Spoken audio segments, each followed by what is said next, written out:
From the headquarters of Ramsey Solutions, this is the EntreLeadership podcast, where I take calls from leaders like you about what it takes to win at any stage of business and leadership. I'm Dave Ramsey, your host with over 30 years of experience leading in the trenches right alongside you. If you have a question you want to ask on the show, fill out the form at EntreLeadership.com/ask or call and leave us a voicemail at 844-944-1070. Amy is in Indianapolis. Hi, Amy. Welcome to the Entre Podcast. Hi, Dave. Thanks so much for having me. Sure. What's up in your world? Well, I need some advice. I am a co-founder of a consulting firm. It's pretty boutique. We exclusively work with surgeons. We help surgeons start, grow, and operate their businesses. So we do everything that's non-clinical, everything to run the business side of the surgical practice. Practice management, is that what we would call that? Yes, that's right. Okay. And so I am just running as hard as possible on this treadmill and looking for advice on how to scale a business that I feel like it's very niche what we do, the knowledge that it takes to consult and to know the ins and outs of a surgical practice. I'm just having a hard time building a team of other consultants that can operate at that level. And yet I know I need to because I'm exhausted and can't run any harder or faster on this treadmill. Yeah, you've filled up your slots in the day, and you've hit a logistical bottleneck. Yeah. So there's plenty of business. That's not the problem. The problem is creating the expertise that's trustworthy, that's going to carry the quality into those practices that's equal to you. Am I right? That's exactly right. And if I can add to that, all of our clients come to us, I would say 5% maybe see me speak at a conference. So I am going out and speaking at big national meetings, and they connect with me there.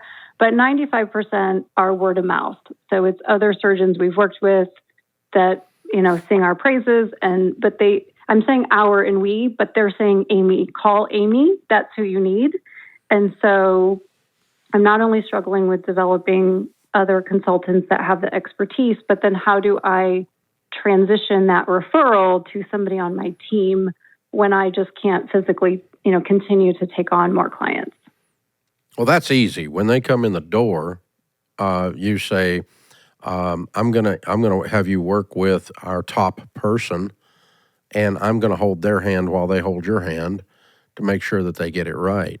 But they're going to do most of the heavy lifting with my oversight because my calendar's full. I can't take you on.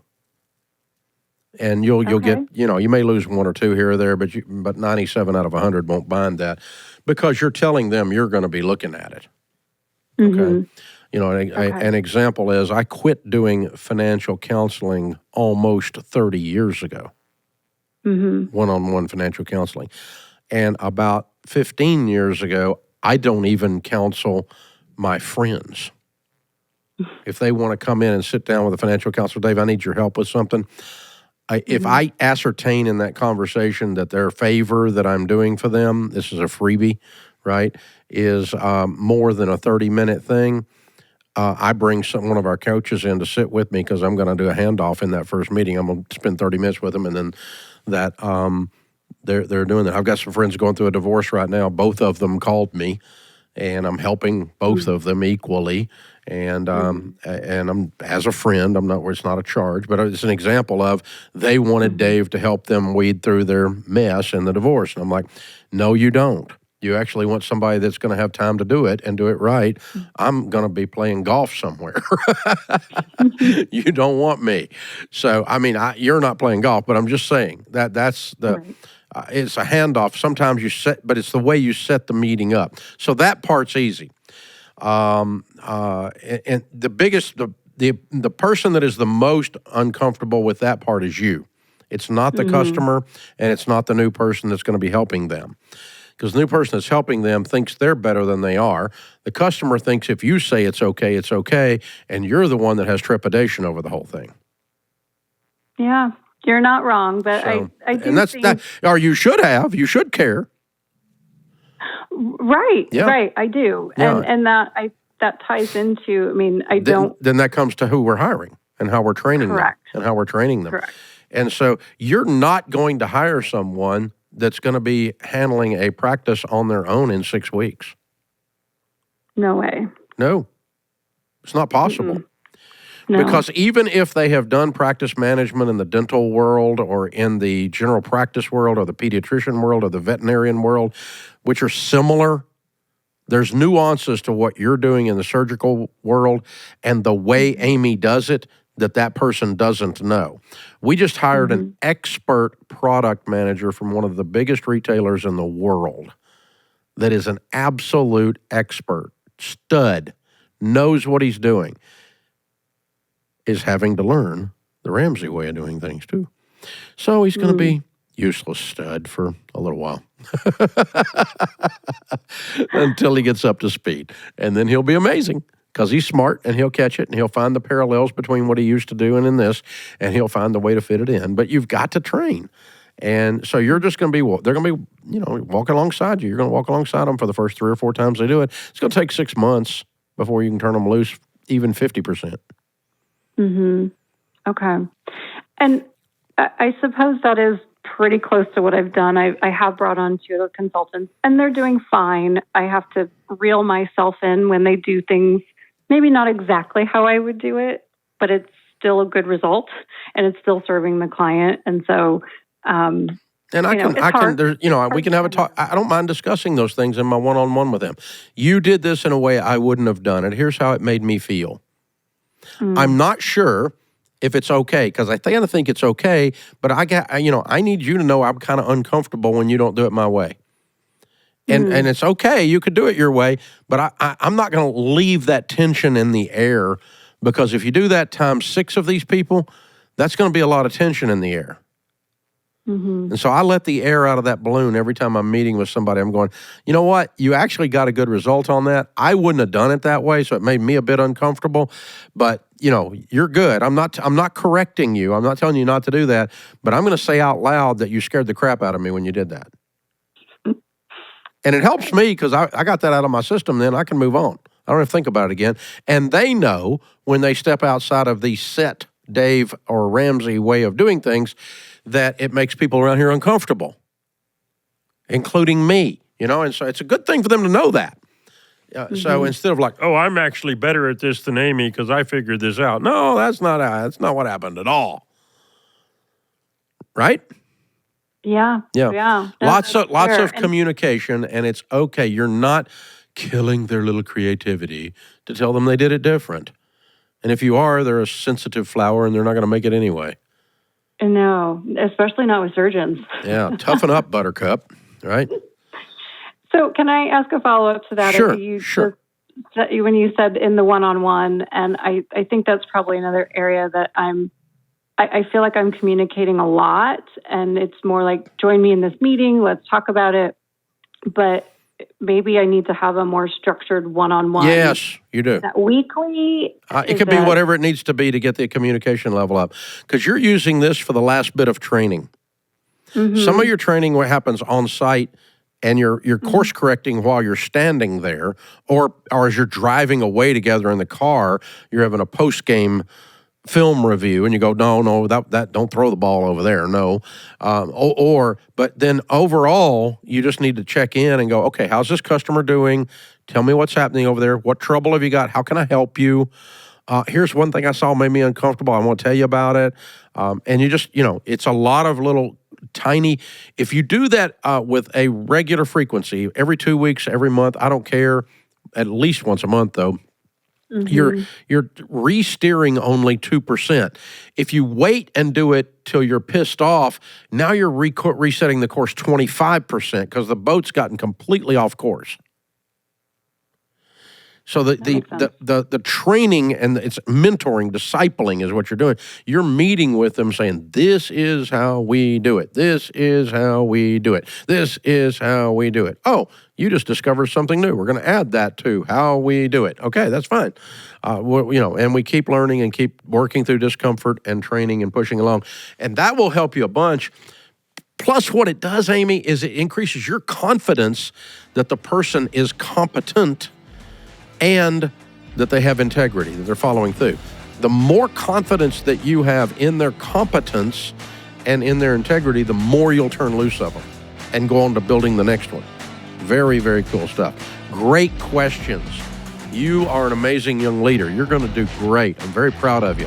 Thank you for calling in. This is the EntreLeadership Podcast. What does the future hold for business? Ask 9 experts and you'll get 10 different answers. Economic growth or a recession?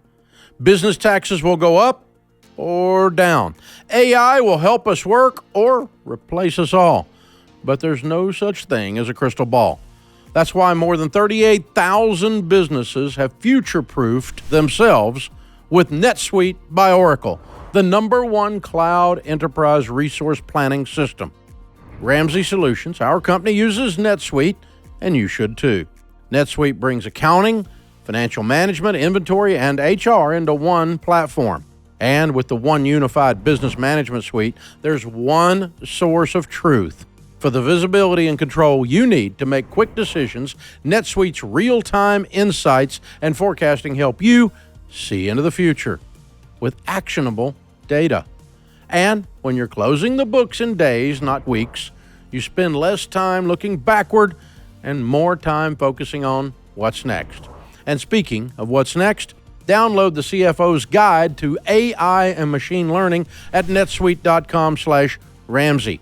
It's free at netsuite.com/Ramsey. If you're a business owner in the trailblazer stage of business, then you've got to invest in your leadership team. Leadership development is how you scale to the next stage from trailblazer.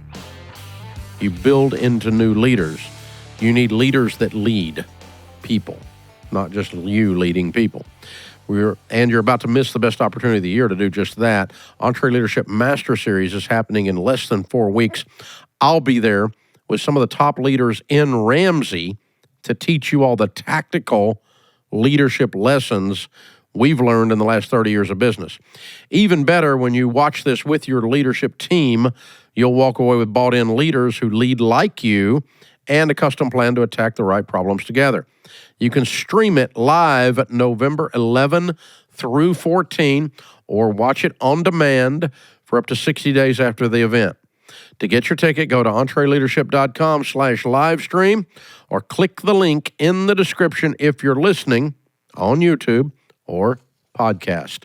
Lincoln in Asheville, North Carolina. Hi, Lincoln. Welcome to the Entre Podcast. Hey, what a privilege is to be able to speak with you today. You too, sir. Thank you. So I am 20 years old. I own a landscape company. We have a staff of 9. In 2023, we did about $560,000 in revenue, top line. This year, we're going to do about $850,000 to $1 million, with about $150,000 in profit after I get paid. My question is I feel like I'm not doing a great job being a leader for my team, and I want to learn how to be a better leader at such a young age. What do you think you're doing right, and what do you think you're doing wrong?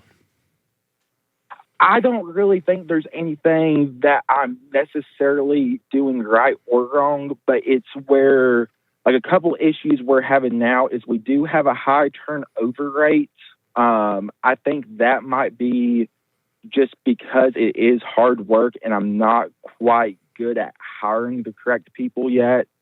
The other thing is, I think one of the big things I actually am doing wrong is I don't know how to lead other leaders, if that makes sense. It does make sense, yeah. How many different crews have you got? We currently have 6. Okay. So you need 6 crew leaders, right? Correct. And you lead the 6 crew leaders? Yes. Yeah. Okay. and they're young guys, and they're out there with a blower or a weed eater in their hand when that crew hits the ground, right? Correct. Well, most of them are between the ages of probably 35 to 50. Okay, so they're player So. coaches. Yes. Okay, they're in the field working and leading. That crew jumps off the truck and attacks a lawn, comes back, gets on the truck, goes and does the next one. Yep. Our crew heads are always one's first one out. Yep. To get everybody else to work. Yep. Okay. All right. Are you on site doing any mowing anymore? Any actual work? Any of the labor? Not often. I try to a couple times a week, but I'm mostly stuck in the office. Yeah. I really don't want you to, but I was asking. Okay. All right.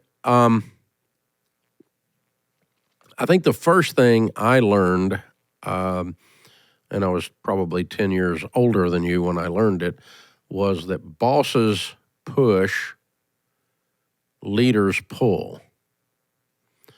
A boss is standing behind the cattle, cracking the whip, going, here, get on. Here, get that done. Here, cracking the whip, right?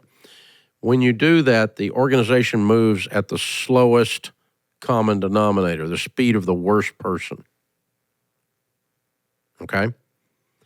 Okay. Leaders walk around front of the cattle, so to speak, or the people, and say, guys, we're going this way, and I'm going at this speed, and here's what I expect. And if you want to be on this train, it leaves at 11:36, and you will be dressed a certain way, doing a certain thing to be on the train. And if you're not here, the train is going to leave you because this is a big bad boy train and it's moving. And if you want to be part of this thing, this is what we're doing. This is what we do. If you don't do that, you're not a we. That's a leader standing in front pulling. You see the difference? Yes. And then your job, if you're back at the office, is to talk to your crew leaders and ever so often hit the job sites about when they do, stand and watch the work, walk over, talk to the guys, talk to the crew leaders, encourage the crew leaders, brag on people, give somebody a gift card to the local restaurant for doing a good job, catch people doing something right, ask the leader, the crew leader, what they need from you. How can you help? How can you serve? What problems have they got that you can solve for them to keep the boat moving, to keep the train moving? And your job as a leader is to serve your leaders. Their job as a crew leader is not to boss and crack the whip. It's to lead. And they get off the truck and they say, young man, we're about to cut this grass. You get on it. Let's go. We're about to do this. Get that. Let's move this. Got to do that. Got to do that. And that's not cracking the whip. It's standing in front, pulling and pulling and pulling. And we got to step it up. We're behind on our schedule. We got to move it. Rain's coming in. Rain's your dadgum enemy, isn't it? Yes. Yeah. Especially right now. Mess up schedule. I find so difficult is, I want to be a leader, and that's why I do go out a couple days a week, and not for long, like an hour. I'll go to a job site where if we have a mowing crew out there, I tell them hop on the mowers. I'll weed eat everything because that's what the guys don't like to do. But when I get to sit in like the air-conditioned office all day and they're out in the heat for 10, 11, 12 hours working their butts off, I feel like it's really hard to pull them along and not push them and say, hey. The actual guys, that's true, but not the crew leaders. The crew leaders know your job is to help them get their job done. And so when I'm meeting with one of my guys and there's an area of the company not doing what it's supposed to do, it's like, okay, I'm not going to crack the whip on him or her. I'm going to say, okay, how can I get down the ditch and help you get this thing out? You're stuck. What do we got to do? What do you need from the personalities? What do you need from events? What do you need from the social media team? How can we get this up and running? What's your problem? Where's the breakdown in your model? Where's the breakdown in your revenue chain? What's going on? How can I help? And that's what it sounds like. But it has inherent in that servant idea that we're going to move this thing along. When I realized that, Lincoln, it even changed the way I negotiated and talked with my teenagers. Because I realized my job is not to make great kids. My job is to turn kids into great adults. How can I help you be a better man? Talking to my 15-year-old. Daughter, how can I help you feel safe and protected and be the princess that I know God made you to be? How can I help you be that as your dad? And oh, by the way, that means you're going to go to school. That means you're going to come in. I'm going to serve you by making you brush your teeth so you have some. I'm going to serve you making you do your homework. That's me serving you because you're going to go to college someday and you're going to graduate. When you graduate, you're actually going to be a useful human being. And that's me serving you, because otherwise people who have horrible study habits, have horrible hygiene habits, horrible whatever habits, because their parents were wusses, they didn't serve them. So sometimes serving them feels like bossing, but it's serving them. Okay. And I think most of the older guys, and don't get me wrong, we have such a great team that work here. I wasn't, you weren't bad-mouthing anybody. Everything's good. Yeah. But most of the older guys, they always come in and they talk about how they could never do like my job or the lady who works in her office because we have to deal with clients all day. Yeah. But I guess the more the problem is with some of these younger guys, which everybody's older than me, but some of them are only older by a few years. Well, those guys, you need to teach your leaders to lead those young guys. And if they're sitting in there in that 30 to 40 or 50 range, and the other guys in their 20s, let me tell you the number. 78% of men in America in their 20s spent some time in a single-parent household. Your crew member may be their first dad. I know that. So it's not unusual that they are looking for a stable, godly male figure that's not a twerp, that hasn't got a filthy mouth, that's good to his wife, and they need a model and that looks at those young guys as their little brother and is going to love them well, or looks at them almost as a son and is going to love them well. I'm going to teach you that. I know that almost all the professional sports people we deal with, the coaches that are the best in the NFL, they take that role because they're well aware most of the guys on their team don't even know who their dad is. And so I've had many of those coaches look at me with tears in their eyes and go, I'm the first dad he had. Mm-hmm. And and they take that role as an opportunity to be a blessing to those young men. So you could teach those crew leaders that. Say, guys, you got an opportunity here to change that young man's life, to teach him to be honest, to teach him to work hard, to teach him to have a callus. In a culture where people don't know how to work, man, you got an opportunity to be a blessing to these young guys and give them something nobody else could give them. And that crew leader, that's how I would be talking to your crew leader. You're not just there to crack the whip and get the yard cut, buddy. You're there to love these young men. That's your job. Your job is to love them like they're yours and take care of them. And if they need something, if the equipment's half butt, we need to get the equipment fixed. If the customer's bitching, send them to Lincoln. He'll take care of the customer. That's his job. None of us want to screw with that. And, whatever. And my job is to make, these are my guys. This is my little band of brothers right here. And when you start looking at it that way, rather than they are units of production, then they'll start sticking around because it's the first dad they ever had. And they're not leaving him. They're going to hang out with him. He changed my life. And I can tell you, I had a dad, but I can tell you men I've worked for that took that position that had a huge influence on my life anyway, in spite of that. So that's not a bad thing. There's nothing evil about that, nothing weird about it, unless you make it weird. But, that's what I'd be teaching those guys. You're a good leader already just because you're thinking about this stuff, Lincoln. Thank you. Well done. Keep it up, stud. This is the EntreLeadership Podcast. I think the first time I heard it, and I've heard it several times since in different places, and I've heard it come out of my mouth for 25 years, was Ken Coleman, that is a Ramsey personality, was interviewing the most winning basketball coach in history, which was Pat Summitt at the University of Tennessee. She had almost 100% graduation rate among her students, and the vast majority of them were on the honor roll. and they won national championships year in and year out while she was at the helm of that. Most of you, or some of you may know, she got early onset dementia, Alzheimer's, and is no longer with us. And but I got to meet Pat several times. I was at University of Tennessee Advisory Board and was around a lot of the coaches and stuff in those days.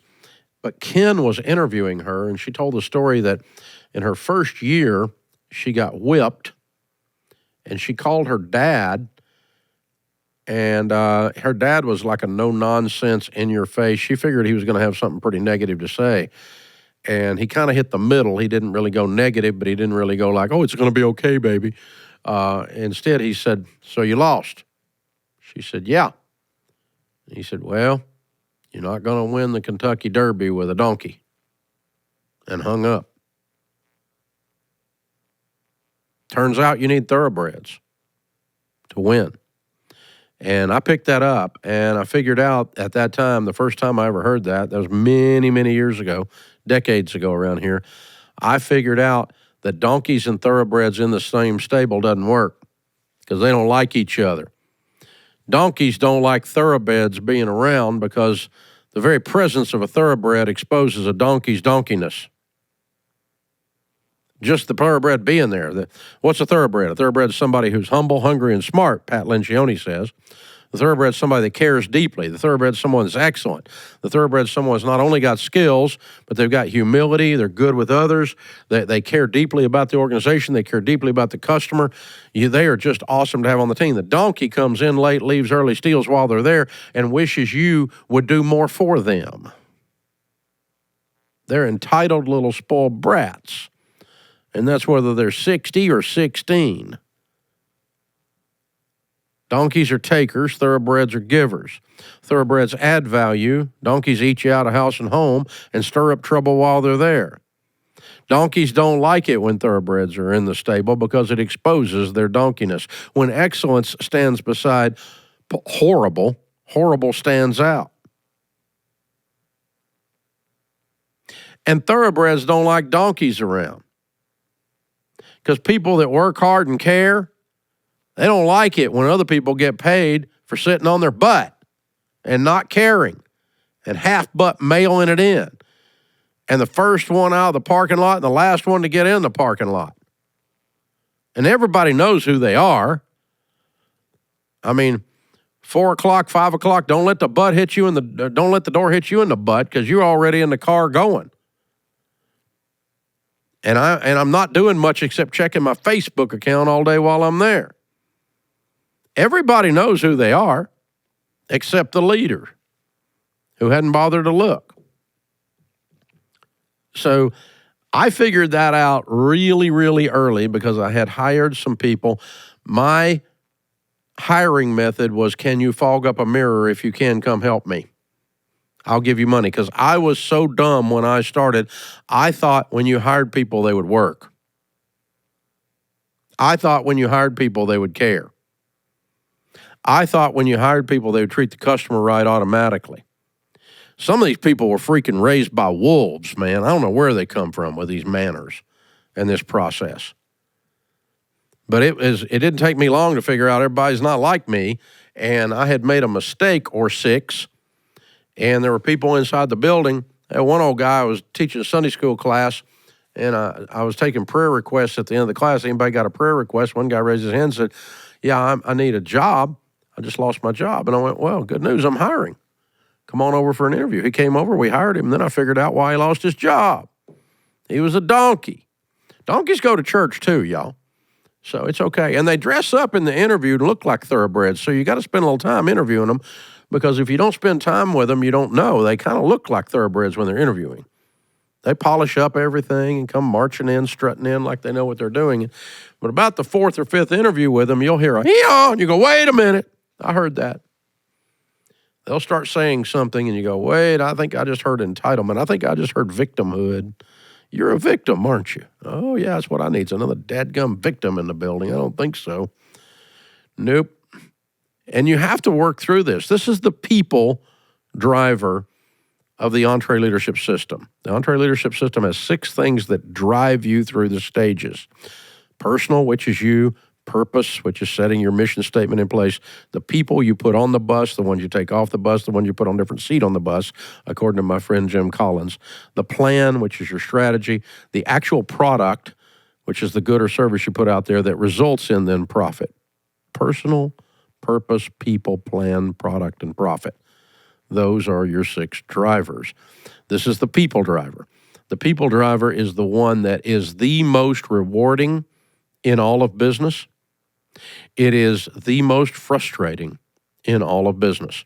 It is the largest line item in your payroll. Your payroll on your P&L, on your profit and loss statement, when you looked at it, almost every small business listening, by far the largest item in the profit and loss statement is payroll. You invest heavily into people. And you have to get a return on investment, meaning they have to produce more than they cost, or you go out of business. Or you're having layoffs because you hired a bunch of freaking donkeys. And I've done it. So I've not had layoffs, but I've hired donkeys, and I had to have a donkeyectomy a time or two. It's the surgical removal of a donkey. That's called firing their butt. And you got to be kind when you're doing that because you don't want to upset the little donkey. He might turn into a thoroughbred someday. So we're trying to help him, right? But we're also going to be very clear and go, well, we don't do that here. We don't do that here. We don't do that here. We don't do that here. Apparently, you're not going to be here because we've covered this with you 6 times and you keep doing that. And so one more time and it'll be your last. Oh, okay, now you're gone. And you have to sit down. You don't surprise people. We don't walk in. We're not angry. We don't cuss at people. When we get ready to let someone go at Ramsey, it is literally that. They feel released. They feel free. You know why we call it let someone go? It's because they were trapped. If you trap something, then you let it go. Things that are free, you don't have to let go. Things that are happy, you don't have to let go. They're staying, and they want to stay, and you want them to stay. But if you had a noose around or a harness around them, and you took the harness off and they bolt, then you let them free. You set them free. That's what firing is. That's where it comes from. When you fire a gun, you're setting the bullet free. All of these things have to do with, I got fired. I got let go. Oh, they were holding you against your will. You weren't free, or you're duct tape and handcuffs. I mean, how are you let go? How are you held against your will? But that's how it feels, doesn't it? So you've got to sit down, be very clear with people, very kind to people, give them the opportunity to become a we. This is how we do it at Ramsey. If you're going to do it this way, you get to be a we. If you don't do it this way, we're not going to stay here. And again, we use Pat Lencioni's ideal team player as one of the constructs we used to talk about around here. Hungry, humble, and smart. They have to be humble. And that doesn't mean they're lacking in confidence. It means they're not self-centered. They're other-centered. They have to be smart, and that doesn't just mean intellectually smart. It means people smart. They know how to get along well with others. And they have to be hungry, as Les Brown says. Hungry. They gotta have a motor running inside of them. Get her done, baby. I care. I'm going to push stuff around. When I push stuff around, there's friction, and I know that. Good. Let's get something done. And they can't be just one of those or two of those. They got to be all 3 of those. And then we declare them a thoroughbred. And then when they get ready to hire other thoroughbreds, you know who I ask? I ask my current thoroughbreds. Because you know who thoroughbreds run around with in their off time? Other thoroughbreds, not donkeys. And they have a pretty good donkey detector. They can see a donkey a mile away. And they'll tell you, don't hire my friend. He's a donkey. Hire that friend. Hire that cousin. He's a thoroughbred. He can win the race. And you'll get good referrals and good denials from your thoroughbreds. They'll help you build the team because they want to work with other thoroughbreds. Nothing's more fun than working with a hard-working team full of intelligence and excellence. That's fun. And nobody wants to screw that up once you get it built. So that's become the easiest part once we built it. And then if we accidentally let a donkey in, or somebody that comes in as a thoroughbred, they just decide they're going to turn donkey. I don't care. Whatever happens, we've got to remove them because life's too short to hang out with donkeys. So you sit down, you start looking at the components of a good hire. What is it I'm looking for? It's not just their stinking skills. Quit hiring people because of their skills. Oh my gosh, that's dumb. Yes, they have to have skills, but that is not enough. If you hire a bunch of highly skilled crazy people, you're going to be running an institution, an asylum, a drama. Looks like a freaking daytime soap opera in there with PhDs. And it's a disaster. And they're an intelligent disaster, which is even worse. So, good Lord, quit hiring resumes and where you went to school. Kiss my butt. Can you do stuff? Can you do stuff with good people? Can you work with other people? Can you care so deeply that it brings tears to your eyes when it's not done right? Do you get highly frustrated when stuff's behind? I do, because I care. Get her done. If that's you, then you fit in at Ramsey, right? You have to tell people what your culture is. This is what I expect here. If you want to stay here, this is what you're going to be. And when you lay all that out, man, it changes everything. And then you communicate it all the time to the team. You communicate it in their one-on-ones. You communicate it in their updates. We communicate it on the project. We lay out clearly what the deadlines are. We lay out clearly what the expectations are. And when we don't meet expectations, don't even meet deadlines, that's a problem. We're going to deal with it. We call it out. So you're looking for thoroughbreds, and then you organize them to win.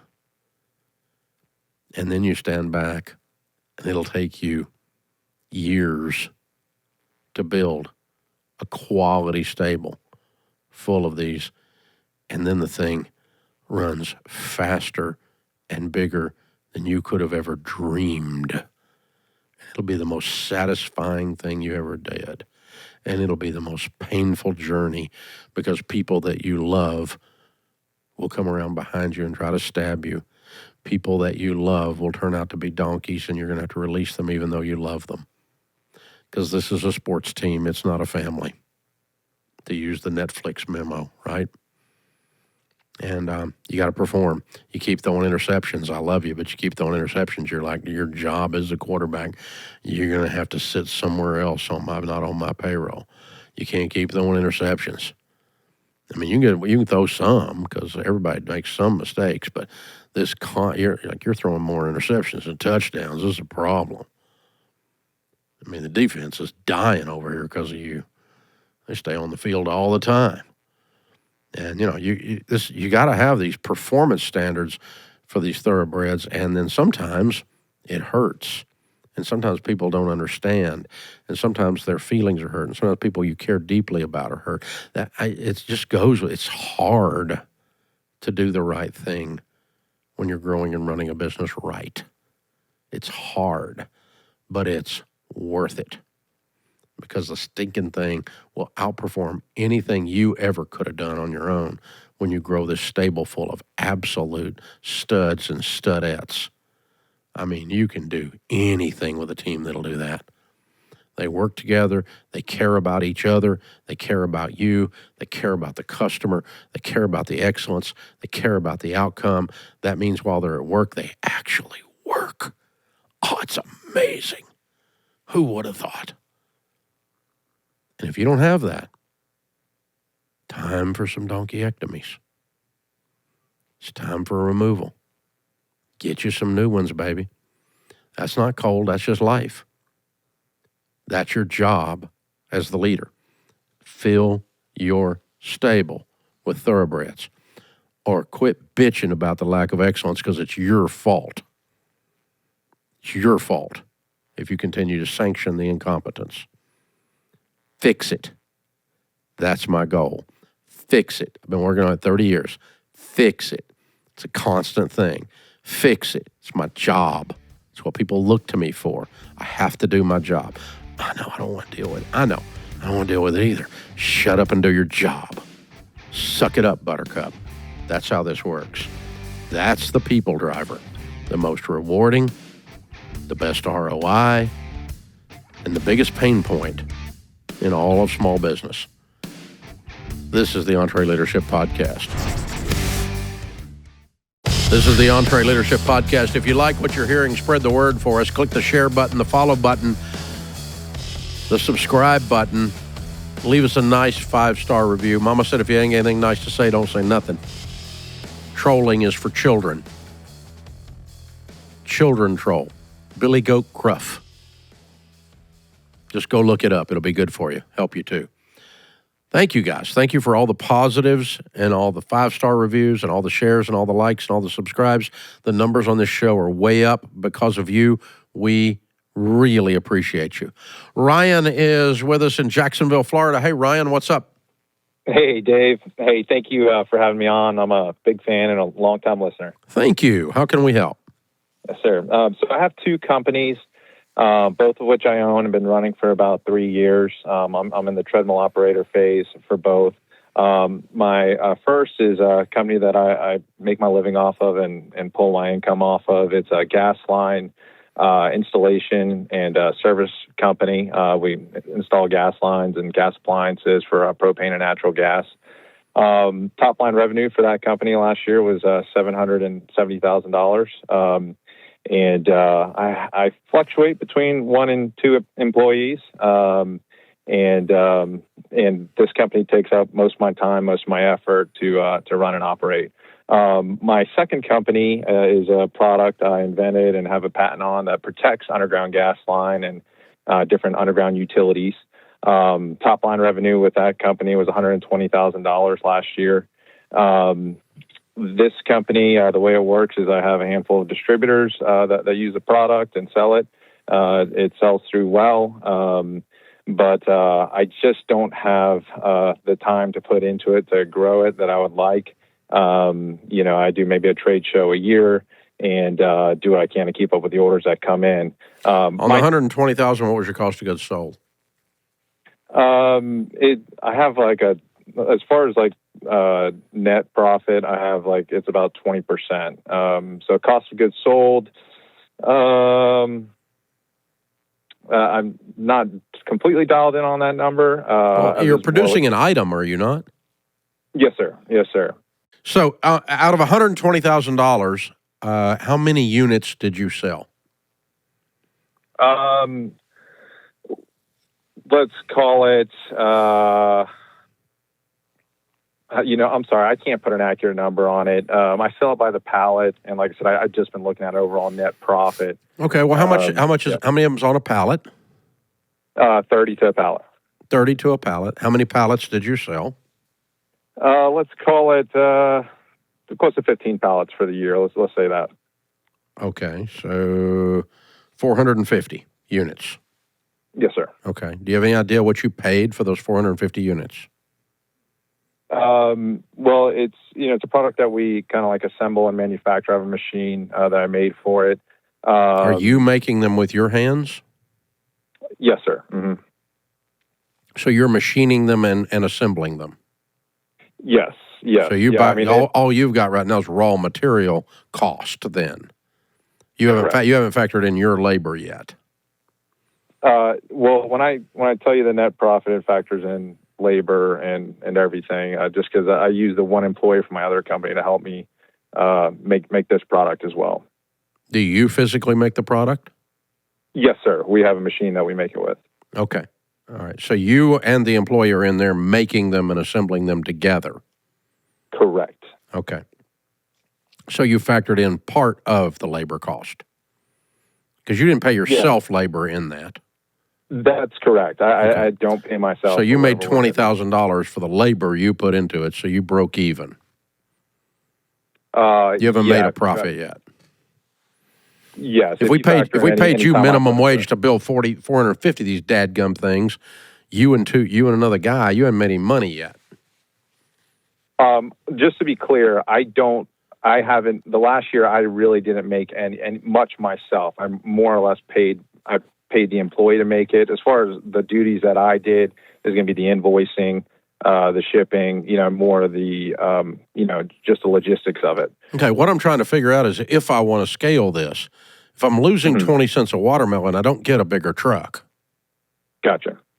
That's what I'm trying to figure out. And I think you got to do some numbers crunching to get to the bottom of that. So let's see, 10,000 would be 12. So you're selling these things for how much a piece? You're selling them by the pallet. Yes, sir. Mm-hmm. And how much does a pallet bring? It's right around like $5,500. Okay. All right. And all right, 5,500. Okay. So that's what you got to do. Start backing into some of these numbers and going, okay, if I get 5,500 for 30 of these and I sold 15 pallets, did I get those numbers right? Yes. Okay. I sold 15 pallets at 30. So I just take the 30 and the 15, the 5,500 and the 15, and I start looking, okay, if I do that, and my raw materials cost is X and my labor cost is Y, that gives me my cost of goods sold, which is called gross margin. Your revenue minus your cost of goods sold on the item before there's any overhead, commissions, business expenses of any kind. That's called gross margin. Revenue minus actual cost of the widget. And the cost of your widget is labor plus materials. You got it? Yes.